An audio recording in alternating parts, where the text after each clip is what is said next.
mga bossing, alam niyo po ba mga bossing ko na bukas po mga bossing ko ng alas 7 ng gabi ay napakaganda at napakalaki ng buwan mga bossing ko. August 31 mga bossing ko ng mga bandang alas 7. Ito po ay mainam ninyong gawin mga bossing. Mas mainam na meron tayong mga ginagamit na mga pampaswerte o gumagawa tayo ng ritual mga bossing ko. Upang sa ganoon kung ano man ang mga kamalasan natin pinagdadaanan ay pagdadaanan lang natin ito at hindi natin ito tatambayan. Naniniwala po ba kayo sa mga pampaswerte? Asya, kung kayo naniniwala, subukan niyo po ito. Kumuha po kayo mga bossing ko ng kulay brown na papel. Ako pa mga bossing, bumili pa ako or umorder pa po ako sa Lazada or sa Shopee. Marami kayong makikita na ganito. Brown na papel mga bossing. Or kung wala kayong brown na papel at dahil nga po kinabukasan na ang full moon, pwede rin naman ito yung gamitin sa darating na mga iba't ibang klase na ritual na gagawin po ninyo, mga wishes. Dahil ang kulay na brown mga bossing ko ay mabilis na pagtugon sa mga kahilingan. At ang kulay na brown, ultimo mga bossing ko sa mga insekto kagaya ng mga paru-paro, mga tutubi, mga ganyan mga bossing, or kaya po yung mga tipaklong kulay brown, yan po ay pera ang meaning po niyan pagdating sa usapin ng insekto. At ganoon din po mga bossing ko dito sa ating brown na papel para mabilis na matupad ang ating mga kahilingan mga bossing.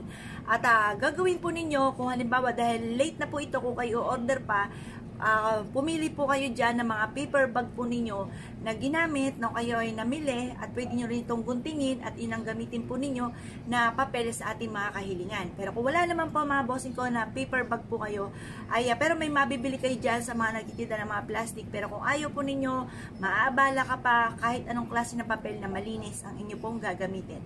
Katulad po inyo pong gagawin, kailangan po natin ng ballpen or kaya po pulang ballpen or kaya ay lapis.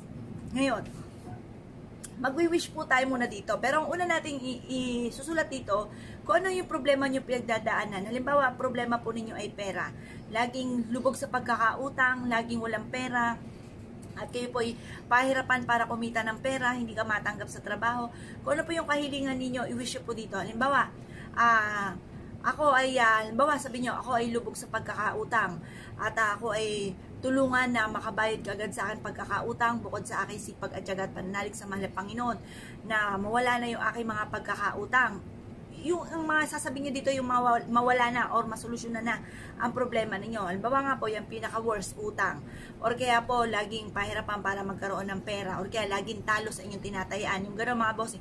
Kung ano may pagsubok ninyo, may problema ka sa inyong karelasyon, may problema ka sa inyong pong anak, may problema ka sa inyong pong kalusugan, lagi kang apple of day ng mga taong chismos at pakalimera, lagi may mga tao may masamang intention sa inyo na malapit ka sa anumang mga signos, yung mga gano'n mga bossing, na gusto nyong mawala na or matuldo ka na or matapos na, malayo na sa inyo yung mga ganyang kamalasan. Isulat nyo po lahat yan dyan. Pag naisulat nyo na mga bossing ko, ito po ay susunugin.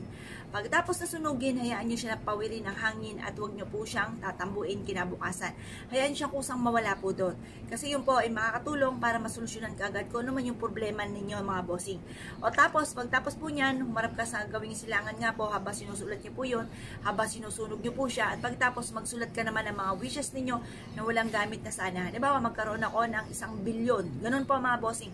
Walang gamit na sana. Magkaroon ako ng malaking bahay, magkaroon ako ng magaganang sasakyan, magkaroon ako ng negosyo na dito na ako yayaman, yung mga ganun mga bossing.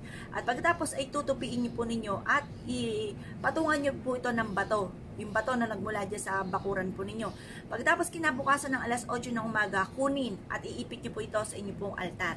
Ang dulot po niyan ay swerte. Kung never nyo pa po yung hindi nagagawa, subukan nyo po yan. At makakatulong po ito upang sa ganoon, mabilis na masolusyonan ang problema, magpapatupad sa mga problema po ninyong pinagdadaanan, yung mga wishes po ninyo ay kagad po itong makamtan, yung mga ganon. O kung ano mong problema po ninyo, pagdadaanan nyo lamang po ito at hindi nyo po tatambayan, yung mga ganon mga bossing. Basta positive ka lang mga bossing habang ginagawa niyo po ito mga bossing. Kung kayo pinaniwala at nais po itong gawin, huwag na po kayo magpatumpik-tumpik pa. Subukan niyo po ito. Proven po ito na maswerte. Hila po mga bossing. Salamat po.